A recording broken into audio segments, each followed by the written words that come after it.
Автобустың аялдау уақытын ауа райы мен сағатты мына электронды таблодан көруге болады. Бұрындары қалалықтар бұл ақпаратты смартфондары арқылы білетін. Енді осы мәліметті аялдамаға шығып ақ құлағдар боласыз. Тың табло инфобас қосымшасымен бірге жұмыс жасайды. Информационное табло. Инфобас автобустың бағытын көрсетеді. Ал аялдамаға жету уақыты ғаламтор арқылы бірден таблоға жетеді.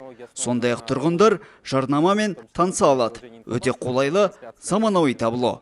Ақпарат кестесі көп электр энергияны қажет етпейді. Оның аккумуляторлары жарық шамдарынан қуат алады. Автобустардың бағыттары қай уақытта келеді, соның барлығы көрсетілген, өте жақсы. Это очень удобно, надо посмотреть там и погода, и время, и автобусы номера какие. Бүгінде Петропавлда 340 жабық аялдама павильоны бар. Оның 200-і шынымен қапталған. Сандық Қазақстан бағдарламасы аясында жыл соңына дейін қалада 26 аялдамаға ақпарат кестесі орнатылмақ. Айта кеткен жөн, шаһарда тақырыптық павильондар да қойылып жатыр. Әзірге бірі Пушкин көшесіндегі кітапхана маңында орын тепсе, екіншісі нөмірі 1 лицей жанында қойылды.